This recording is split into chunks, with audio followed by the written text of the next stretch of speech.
Awesome. I like these.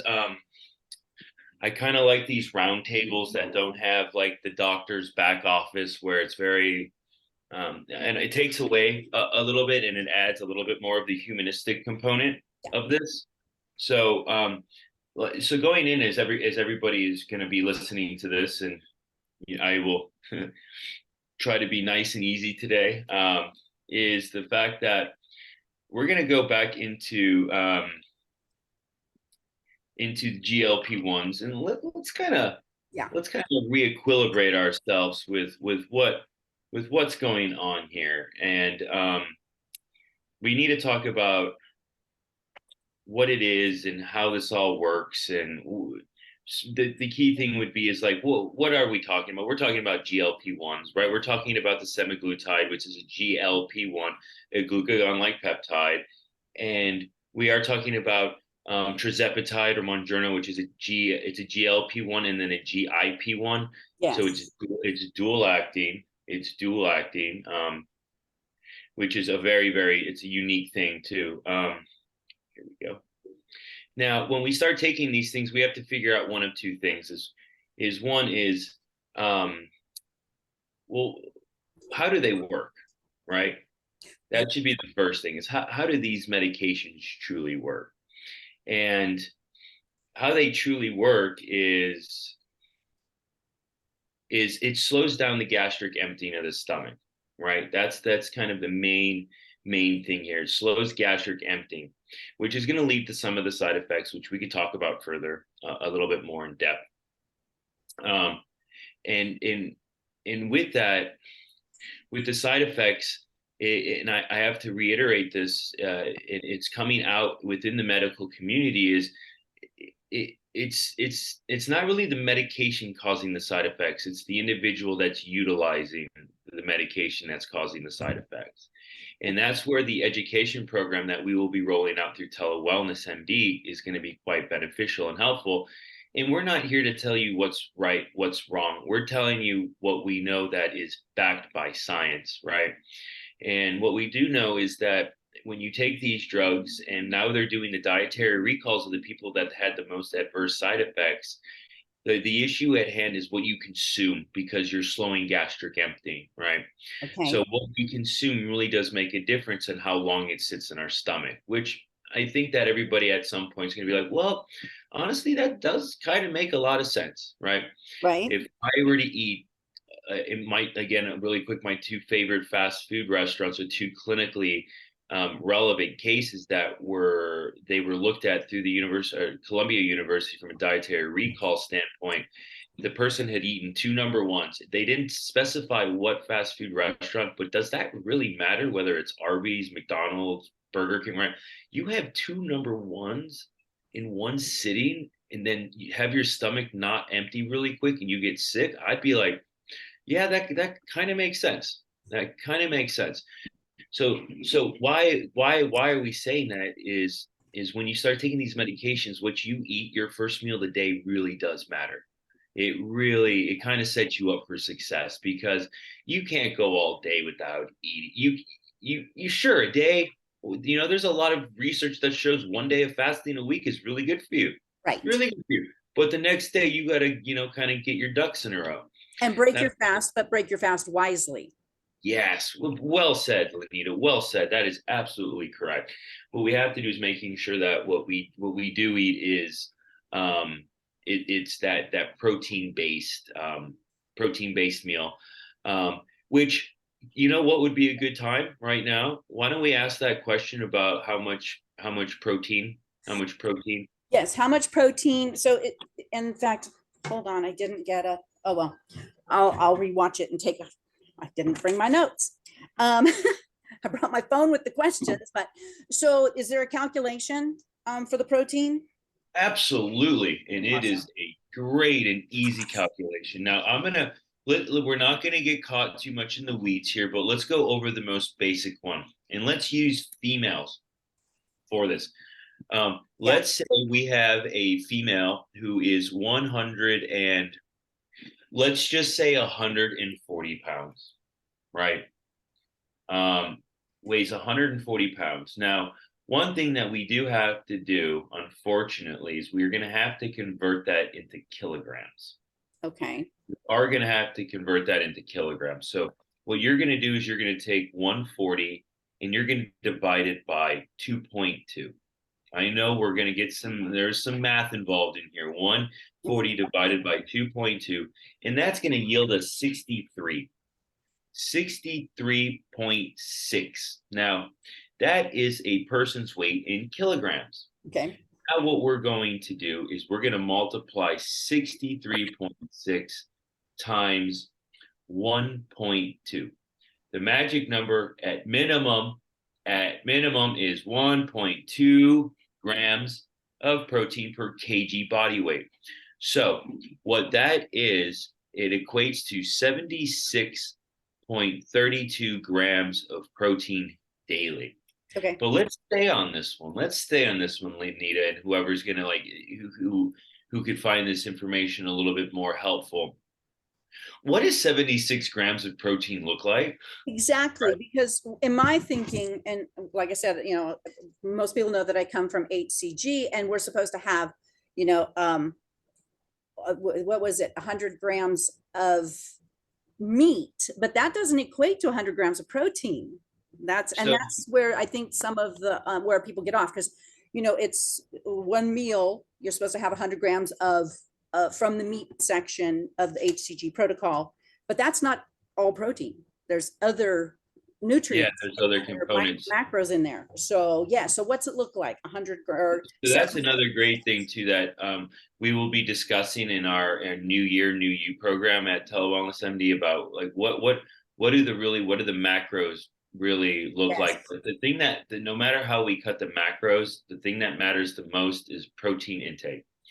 So 76 grams of protein, for example, where that is.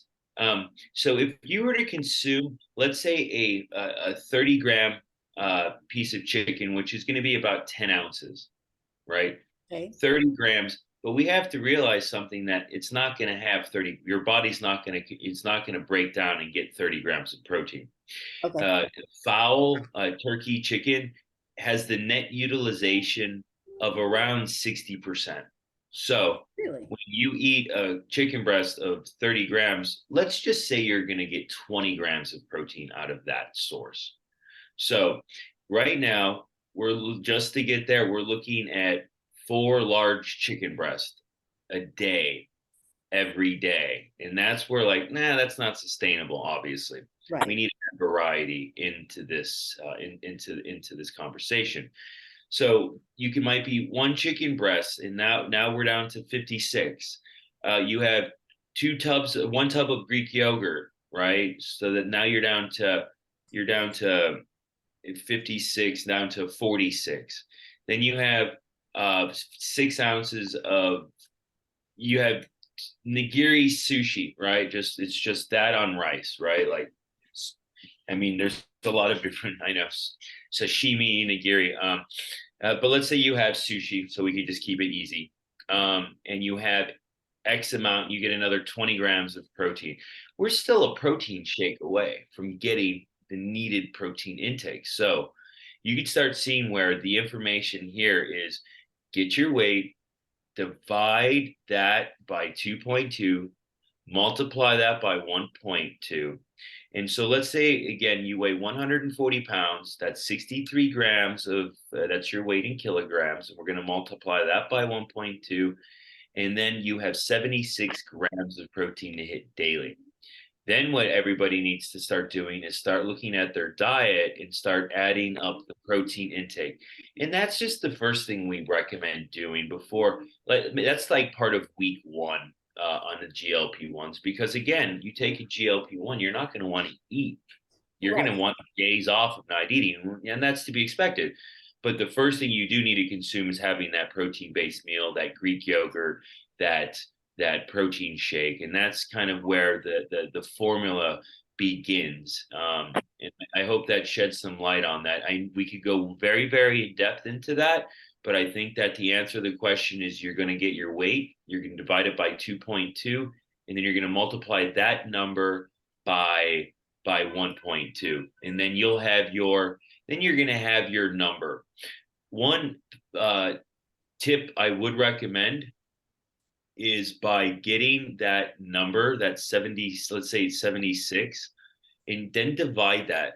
You're going to want to divide that number by, let's be easy and divide it by 3, right? So each meal has to have about 25 to 30 grams of protein. And that's why every protein shake you consume usually has about 20 to 25 grams of protein. Okay. And all the pieces of meat that you see in the grocery store are always cut to have about 25 to 30 grams of protein. So Interesting. there's kind of a sizing to it. So that's kind of where we're at with that's protein intake in a nutshell. That'll On really help me to coach, the people in my group, having a nice formula, when they start to show that they're having some challenges or something, or asking the question about protein, I'm able to go to this formula and work it through with them, which is, Absolutely, yeah, absolutely. It's perfect. it's very simplistic once you've tried it a few times, and then it'll become second nature after you do this a handful of times. Trust me, and then you'll start seeing these things out for yourself, and it makes a big difference. That's another thing that we will be doing in our community starting in the beginning of the year is label reading. Well, unfortunately, a lot of the people that have come over from like my HCG group and stuff, they're really used to label reading, macros, the whole business, because, I take them all the way from phase 1 of loading all the way through phase 4 of real life, and how to transition, and macros, and, those are real important in like phase 3 of keeping the carbs and everything at a minimum. So there, a lot of the people that I work with, they're used to that. So That'll be good because yeah. um, we could take glycemic index and you could give me 60 grams of I can make a can of Coca-Cola low glycemic if you give me a few options to put with it, and you could have that right before you go to sleep. I mean, this is Interesting. not what I'm recommending, but Right. label reading done correctly is you could have something that has 60 grams of carbohydrate and you could turn it low glycemic. Now that's where we get really into the nuance of nutrition. But those are things that we're going to shed light on because sometimes it's not about exactly what you eat, it's in what combination, right? So there's that combination where you could add things together. And then I'm not saying please never drink a can of Coca-Cola before you go to sleep. But there is I'd some say people that. that like right. No, we've all been there. Yeah. Like, don't do It's that. it's just providing some really good information that allows people to make better decisions for themselves. Right. You want a couple of the questions that Yeah. that aren't to make it? I'm here to help your group. And Great. and this is one of those things that the individuals who could not make it could easily listen to this and hear their question answered. Right. Okay. So this one says, I think the shots have given me headaches every day. Never had them before. I haven't had a shot in 3 weeks and still having the headaches. I drink a gallon of water, so I'm not dehydrated. And then we went further on here because I started asking how long had they been taking the medication? What are they eating? And where did they? I was on shots for 7 months, just stopped 3 weeks ago. I eat a lot of protein. The headache started about 2 months ago every day, not sure of how many calories they're eating. So the fact that they were on for 5 months and didn't have headaches, and then all of a sudden the headache started 2 months ago and have continued now, for 3 weeks since they've been on the medication, makes me think it probably isn't the medication, but I'm not, Lenita, I think what you just said is very true. Because if it were the medication, it would have started immediately and it would have stopped as soon as they got off, in my thinking. Exactly. So with somebody that presents this, the protein intake would have to be like, what is the protein and how much? We get to that. A gallon of water might be too much water. And what could be causing that is if you're not getting enough salt, you're getting the signs of hyponatremia. Hyponatremia is when we don't consume enough sodium, and then we overhydrate. this happens with ultra marathoners and Ironmen. We actually did a study on this on Kona in Hawaii, where what happens is when you push fluid out of interstitial space, which we won't get too geeky on, we could spend a whole month on this lecturing. What happens is it causes the tissue in your head to swell.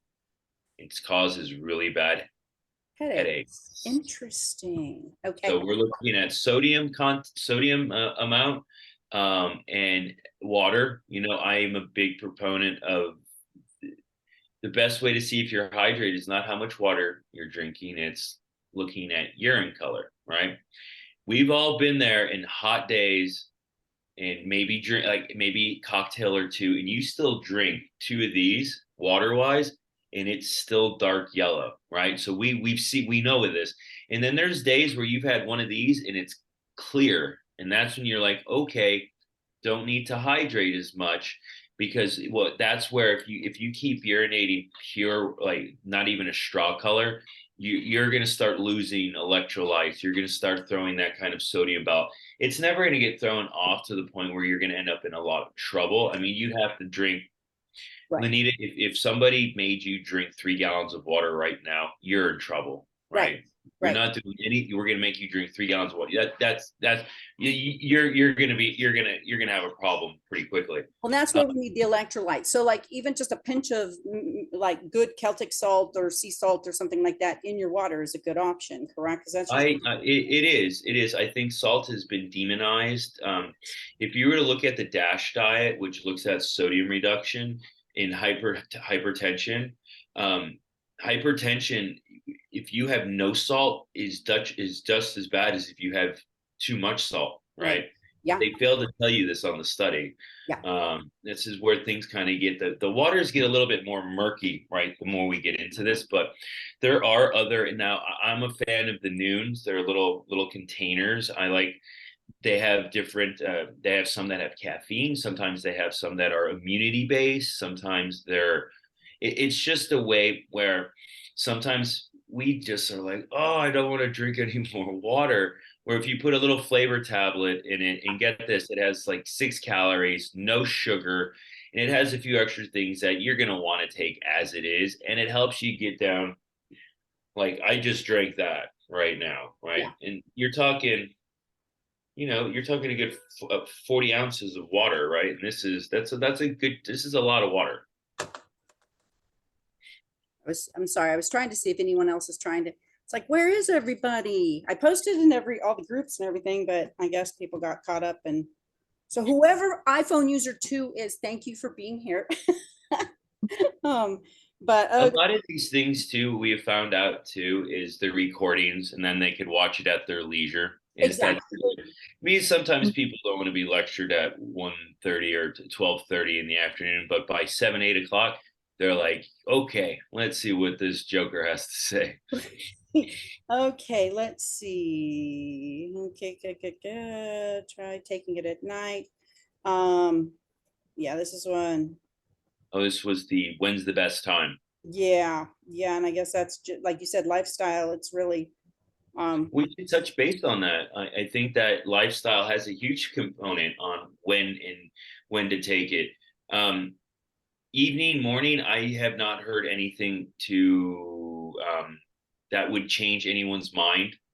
It is what it is. But what I will tell you that has changed my mind is days of the week for certain. okay. Let's say for those of you that have a normal, Monday, Friday, 8 to 5 type of situation, Sunday tends to be the best day for that, because you can concentrate at work and you're not worried about food. And at the end of the day, you have one good meal or something along those lines. That's more of an ideal thing versus taking it on a Friday, and then there's like a birthday party or there's an outing, and then it just like that's when you're like you feel bad, you're gonna eat anyways, and then you really feel bad. So it's really kind of a situational lifestyle component when it comes to what's the best day. Those that have a very regimented and structured work schedule, Sunday is kind of a constant on the best day. If you're a weekend worker or along those lines, maybe it's Thursday or Friday night. But you do have to take into consideration, excuse me, the schedule that you operate in, and that will be the best thing. And sometimes all that takes is just asking yourself that question, like, what does my schedule really look like? Right. Am I working Monday? No, okay, then maybe that's not the best. Sunday's not the best day. But nevertheless, you could see, I think with that, you can kind of see where the line of thought is going Yeah. with. Don't do it on your days off when you're gonna, be more apt to eat more food, and not be as regulated as your regular schedule. Yeah, that makes. Yeah, 100%. I just think that the Monday through Friday normal work schedule, really, the day to take it is on Sunday. Perfect. So this one, how long does constipation last on semaglutide? I'm going on week 5, so I'm supposed to up my dose to 0.5 from 0.25. I've lost 9 pounds, but feel so bloated and have to take stool softeners, prune juice, Dulcolax, and sips of magnesium sulfate. Sure isn't fun at all, and I can't leave the house after the magnesium sulfate. We kind of went over this in the last call. It's hydration. A lot of it's because, and now this makes sense. It's slowing down the emptying. So you've got that sitting, and if you're not hydrated, it's just going to turn into a brick. It is hydration, hydration, hydration, and then to that individual for that question is, I would be asking, what is the content of that protein being red meat? And if it is a little bit more on the red meat side, I would say start transitioning and lessening that. Red meat tends to be denser and less broken down in the body, and it can. Now that's the thing is that it depends on how much. If you have a petite fillet, right, and it's a high quality piece of meat, that's a total different story versus, well, I had half a pound of ground beef Right. Monday, then I had half a pound of ground beef on Tuesday, and I had half. That's where you're like, no, no, no, no, no, no, no, no. That's yeah. Yes. You're creating lead in your body, and Yes. that you are not going to feel good at all. So I try to say vary the protein source, and then hydrate. Those are the two biggest things. And here's the last one: exercise. How much are you exercising? Okay. Because the best thing to get peristalsis, which is the stuff, peristalsis is the movement of your intestines that squeezes everything from, start to finish. The best way to get that going, movement. Movement. Okay. There's a lot of reason why, like, people have a cup of coffee and go walk around for a second, and then they could time their bowel movements like clockwork. And it's because the body knows what's going on. They know that the body will respond to it.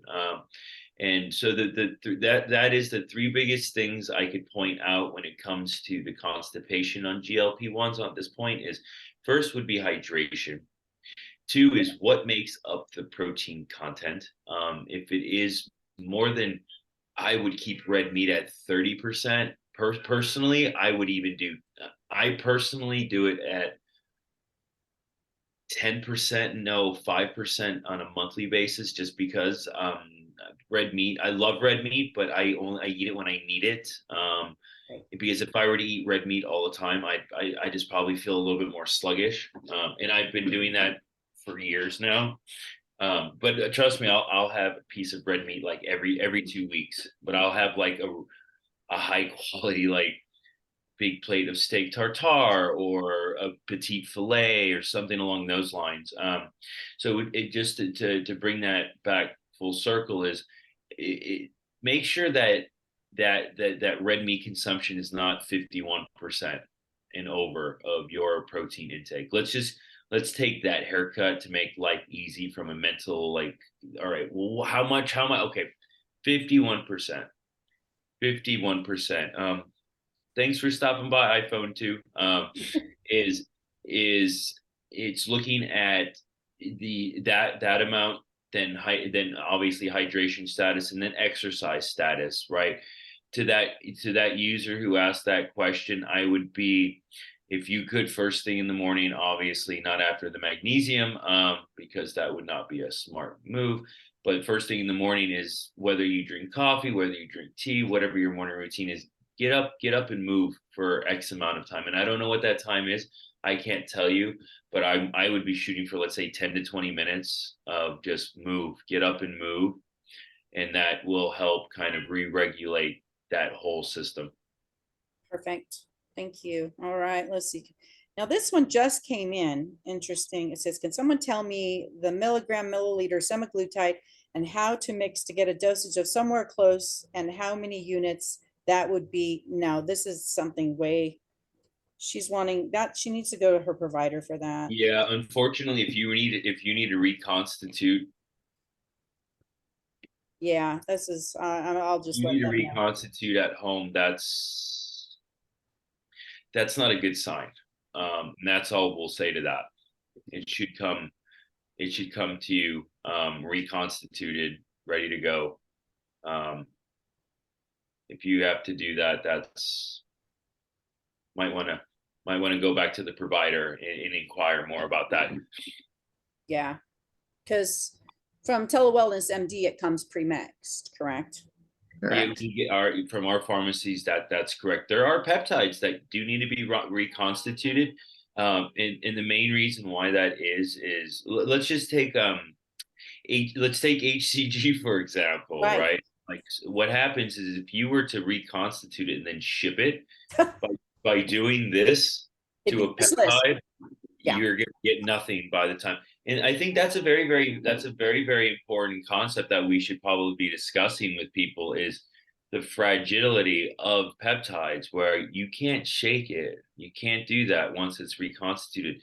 GLP-1s are a little bit more structurally sound, so we don't have to really worry about that. But if you're reconstituting your GLP-1 at home, I would highly recommend going back to your provider, or maybe re-ascertaining where you got your semaglutide or your tirzepatide. You know, Okay. these are the Ozempics in the Monjornos. We tend to stick to the names that they're it's Right. just drug names are like, I want to know who has that job because they literally just grab a bunch of letters out of a bag and just throw them against the wall. You're like, I'm gonna call it this. yeah, Sky Rizzy, that's genius. Right. You're promotion for this guy. Yeah. So that I hope that sheds some light on that. And anybody that has that question is if you have to reconstitute it, I would go back and then maybe rethink about that.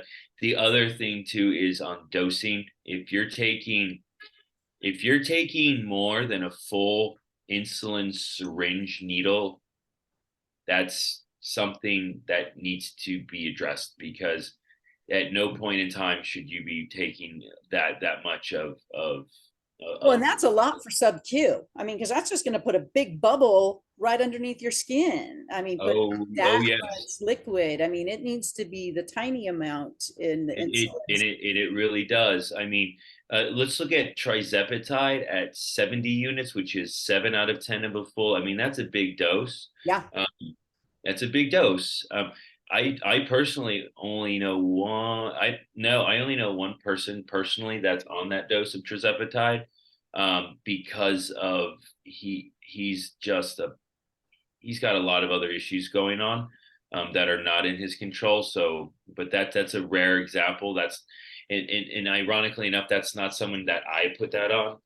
He came to me for other rehabilitation stuff, but yeah, the amounts they're quite low.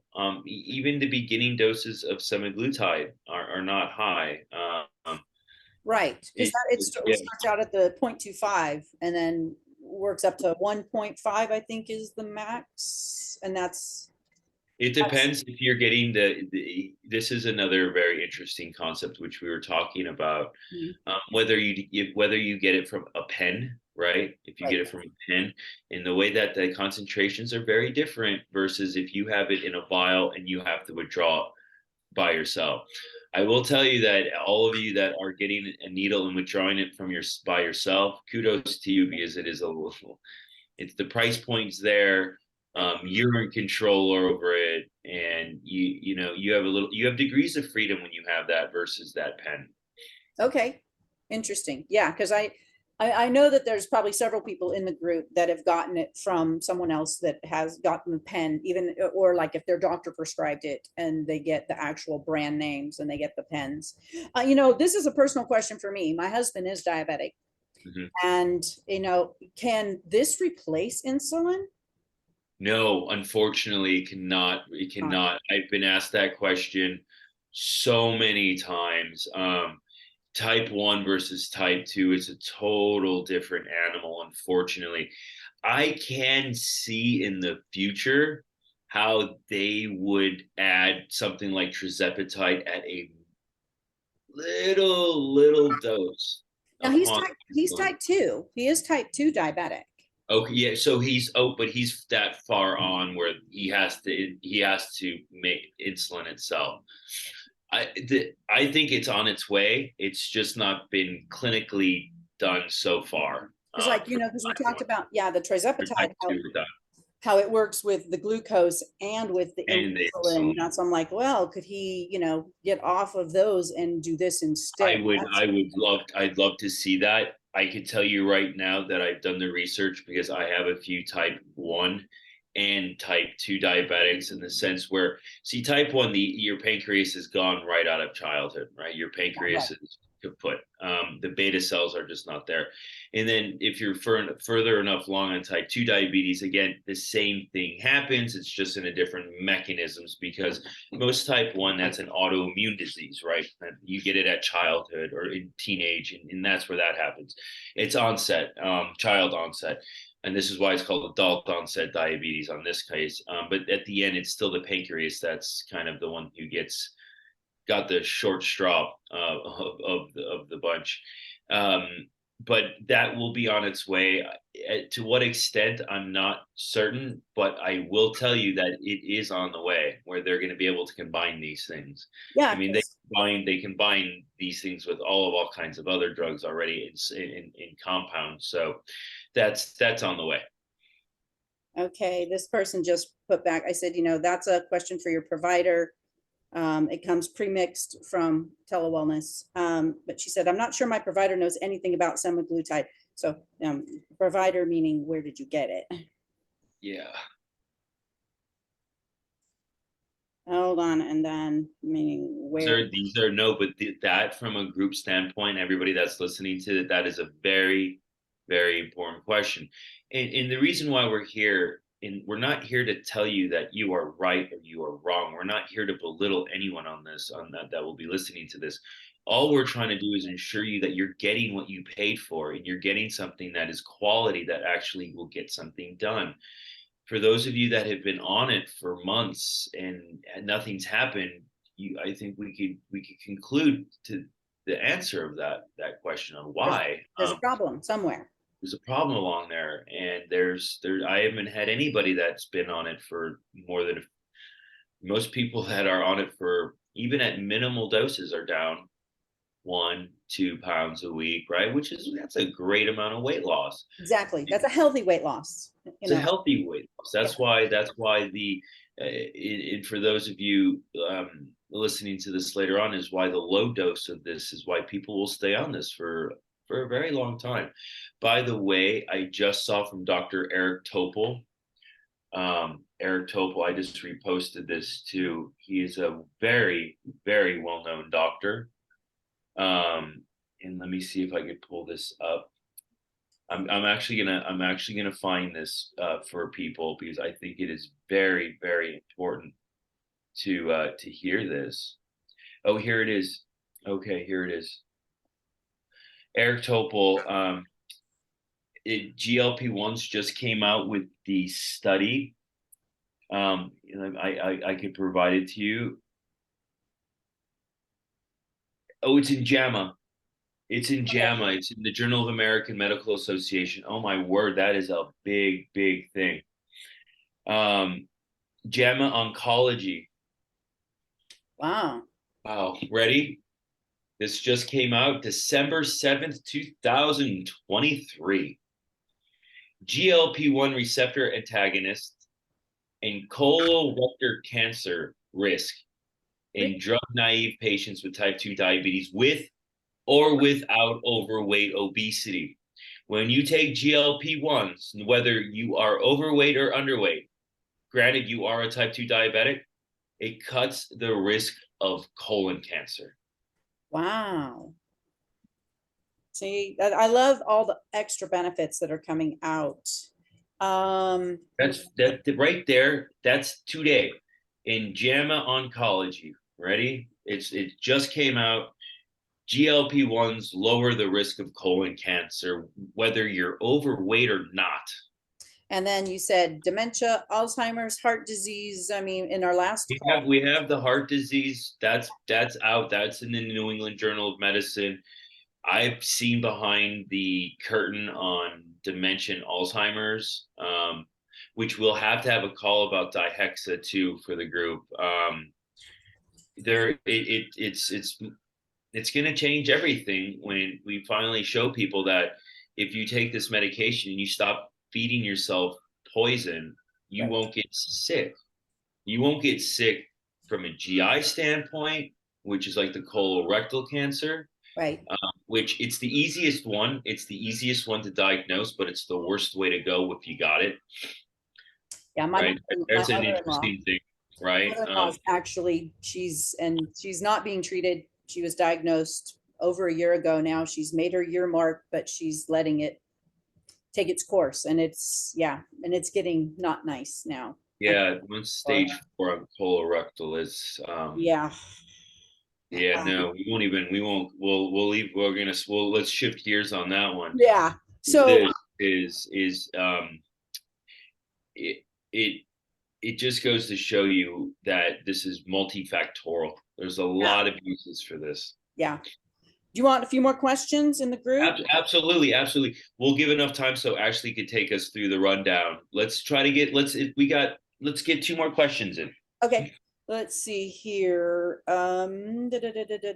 So one of the things that I actually put in there that, and I want to have, see if you know anything about it. And this is just something I learned and I posted in my group. I had a tummy tuck after I lost 80 pounds on HCG.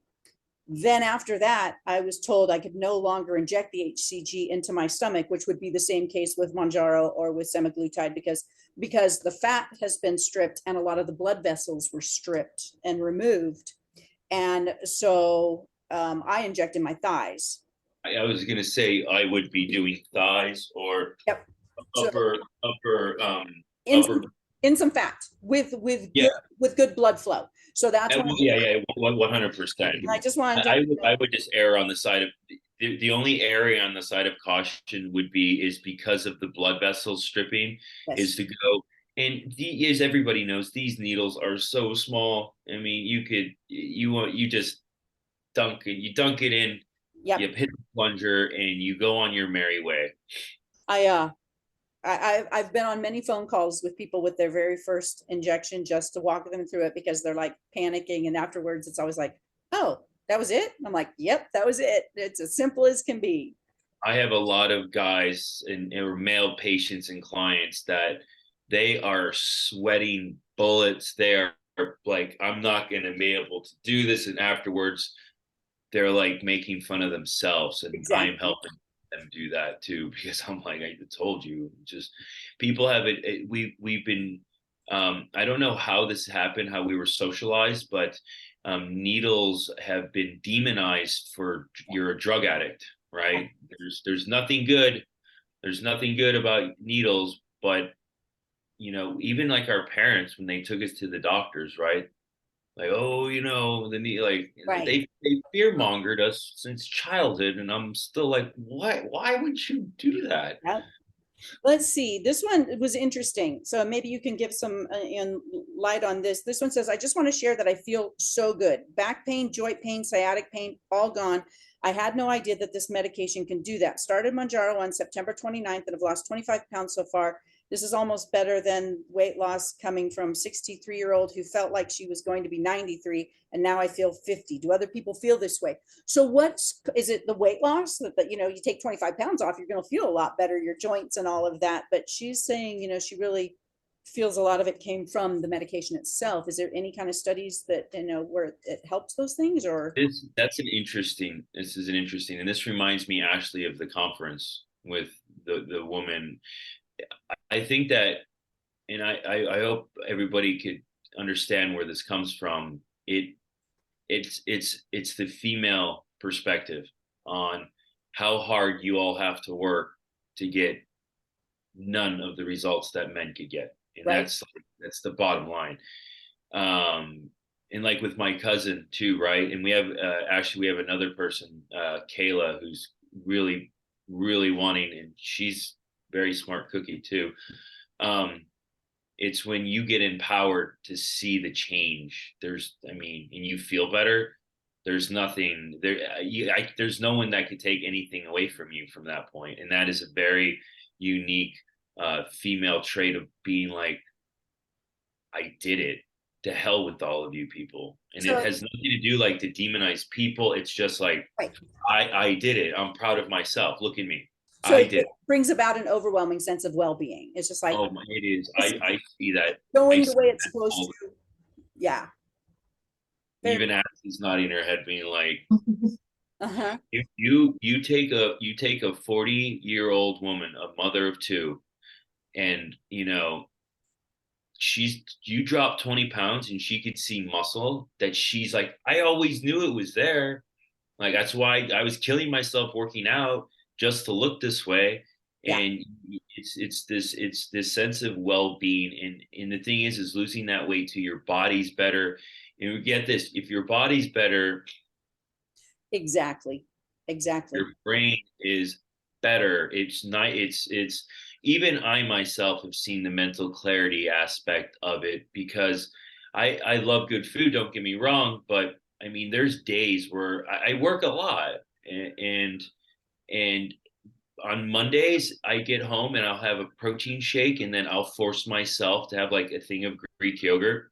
The next day I wake up feeling fantastic because I know like I only put good things in my body. Right. And now I'm looking at, you look when you get down to the right body fat content and you're eating right. And overall, what thing is with the GLP-1s too is how they change our like BDNF, which is brain derived nootropic factors on how our brain works and how it causes neuroplasticity and allows ourselves to change for the better. And that you can't Right. I you can't put a price on that.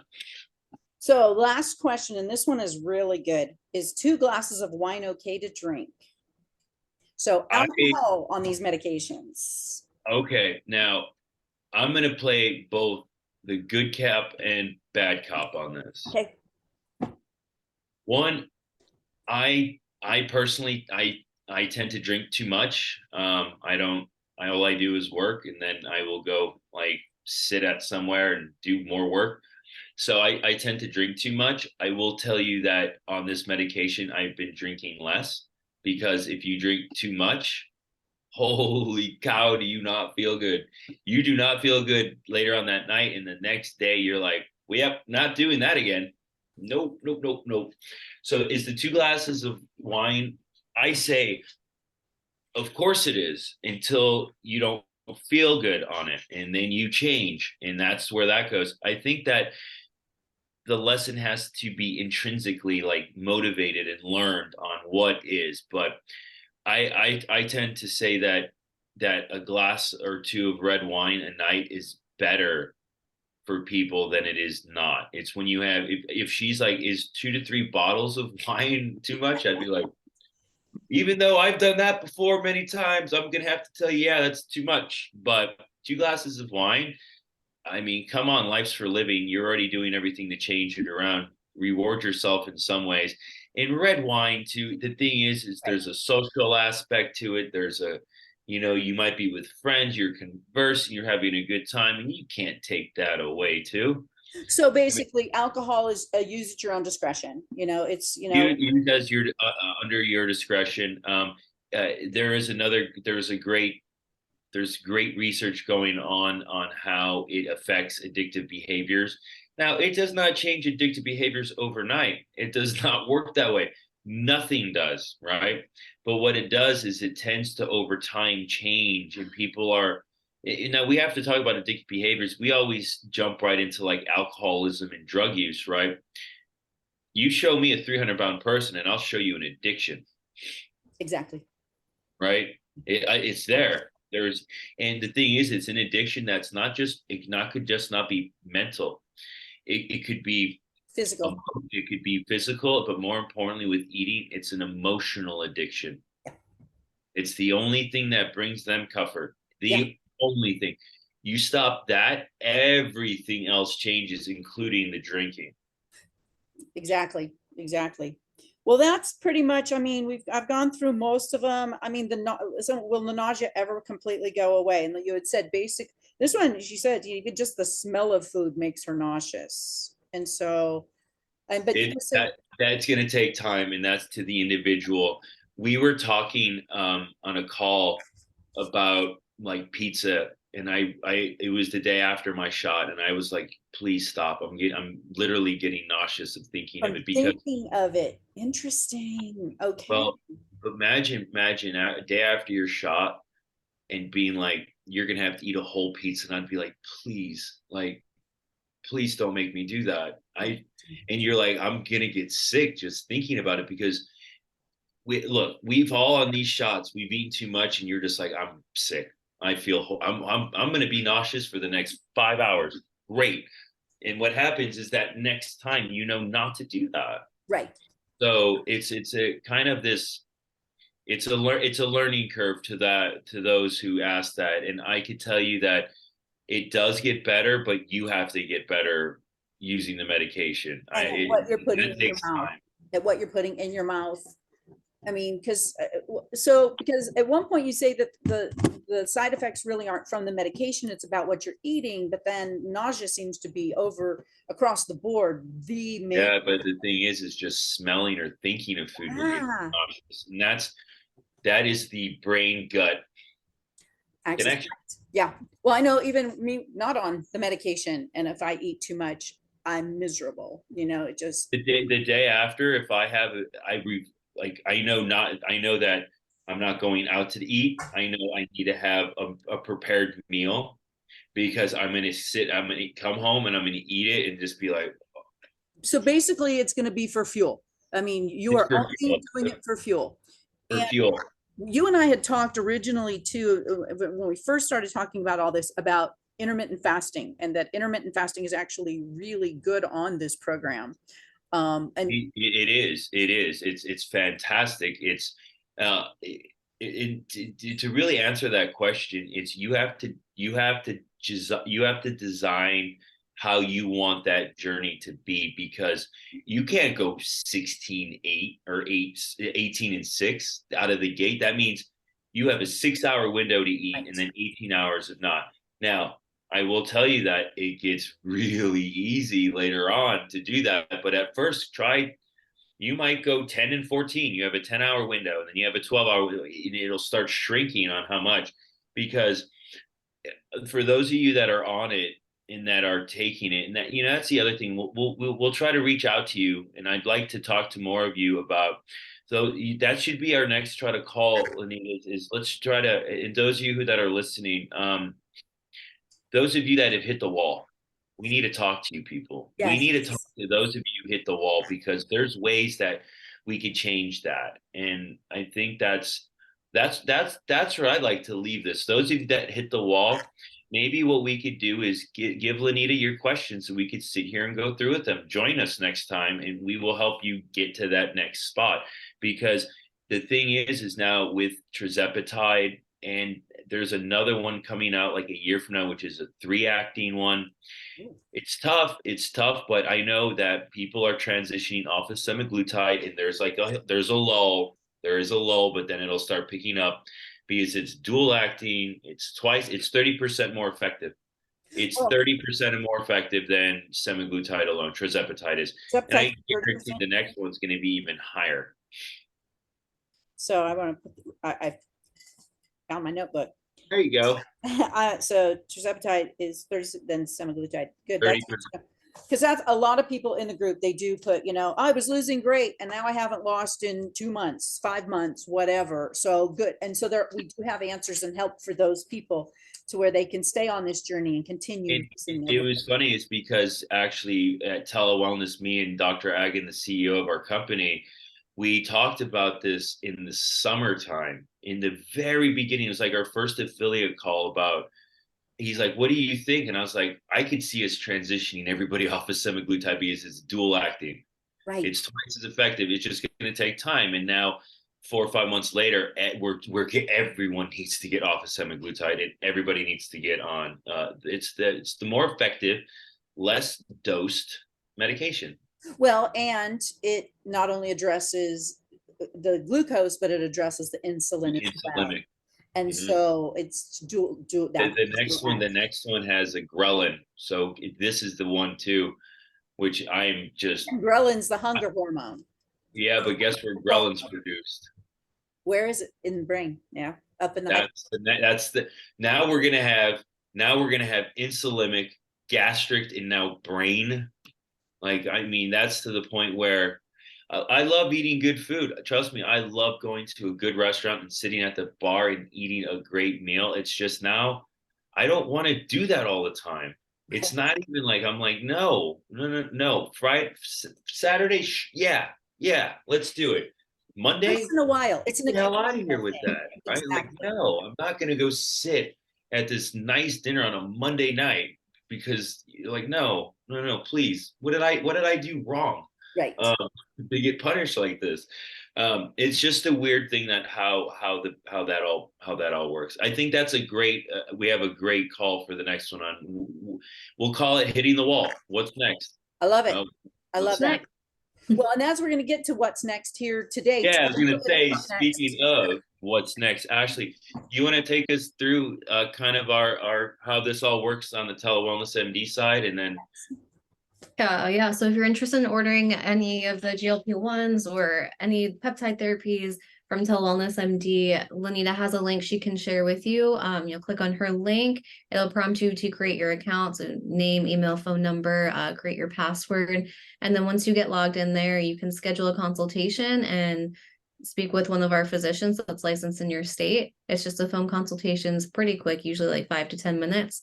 And they'll just go through your medical history, make sure everything's okay for you to take the semaglutide or the tirzepatide. They might make other recommendations on other therapies available too.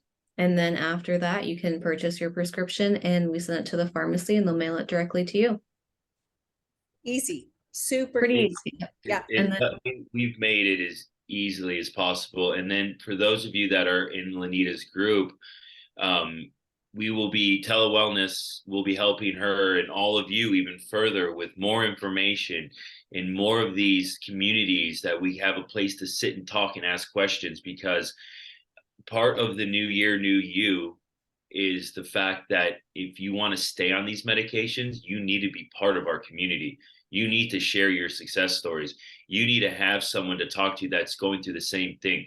And right now it's 75% female. So it should be a safe and fun environment to be like, what worked for you didn't work for me, and what worked for me didn't work for you. There's someone out there that said, oh, I tried both of those and this is what worked. Right.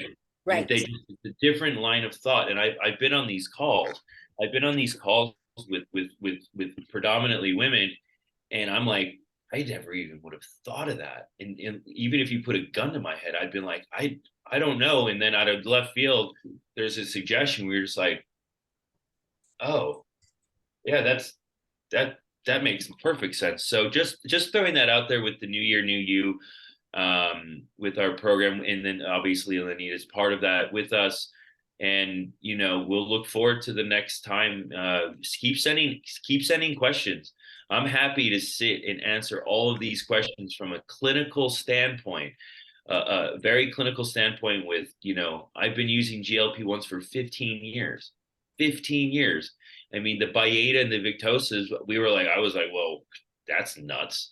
At first, and then they got to the weekly and all of this stuff, and it's quite amazing what we're going to see today. December 7th, 2023. If for those of you that want to go to the JAMA, the Journal of the American Association Oncology, will show that taking GLP-1 cuts your risk of colon cancer.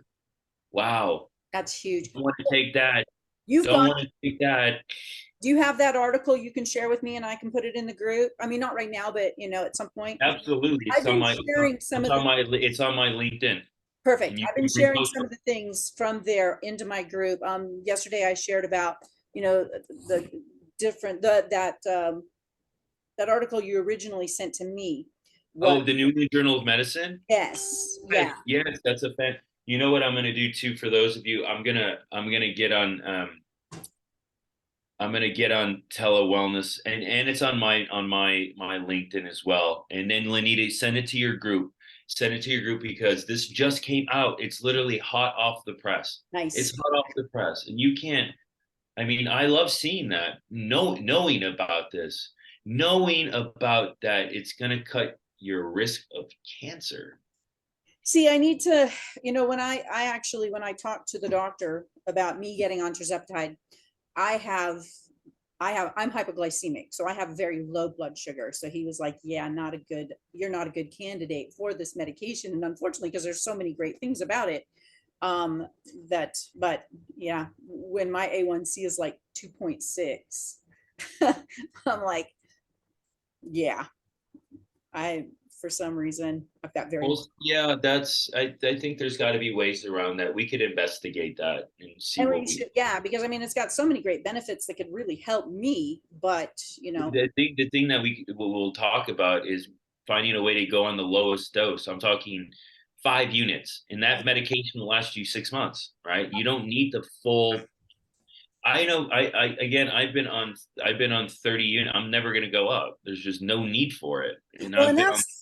that's something I want to have in one of the calls, is just because I do get questions like, what happens when you go off of it? Do you gain all your weight back? Does your hunger come back in full force and you start eating like crazy again? Things like that. And I know that you and I have talked about just staying on a low dose, staying low dose for, for as long as forever, but I know a lot of people, they want to lose their weight and get off of it, and not do it again. I think that's fair. Yeah, I mean, we got to the longer it stays out, the more we'll know. But that's the other thing is let's talk about that soon. Yes. Let's talk about that. Let's do that. Well, and the other thing, Ashley, I wanted to talk about is that Telewellness MD does not just provide weight loss medication. Correct. And I know that a lot of the women in my groups, they're interested in more than just weight loss. They're interested in anti-aging and gut health and, extra energy and all the extra things. That's why a lot of them will do, the lipotropic, injections, B complex, glutathione, all of the things. And so, at some point I want to be able to share other therapies that Telewellness MD Yeah, absolutely. has available. Be great to have another call and we can discuss some of other things that we offer as well. Yes, because I know that some of them will be really interested, because Yeah. a lot of them are interested in the anti-aging, a lot of anti-aging things, because nobody wants. What we could do is we could tell the listeners too is what we'll do is, because I'll be in Florida with Telewellness tomorrow. What we'll do, Lenita, is let's get it like a top 3. The top 3, maybe it's anti-aging, it's more what hitting the wall, anti-aging. We got 2 really good things to providing information for your groups, and that way there's a safe and effective space to answer questions. Well, I really appreciate your guys' time and your commitment to helping, the women that are in my group, do this successfully. And that's my thing is, I want them to succeed. I want them to get healthy. Above all else, the losing weight's great. I want people healthy. I want longevity. I want them to feel good when they're, in their daily day in and day out life. And so more than just the losing weight, I want them to, this to be healthy. I think that the losing weight should be a happy secondary side effect. Yes. That's always been mine. Let's live a healthy lifestyle. the losing weight is a byproduct of a healthy lifestyle. Spoken just like Dr. Agan. Yeah, Yep. awesome. So Okay, you both have a wonderful afternoon. Another great talk. And Lenita, let's get a schedule for the next things we're going to talk about.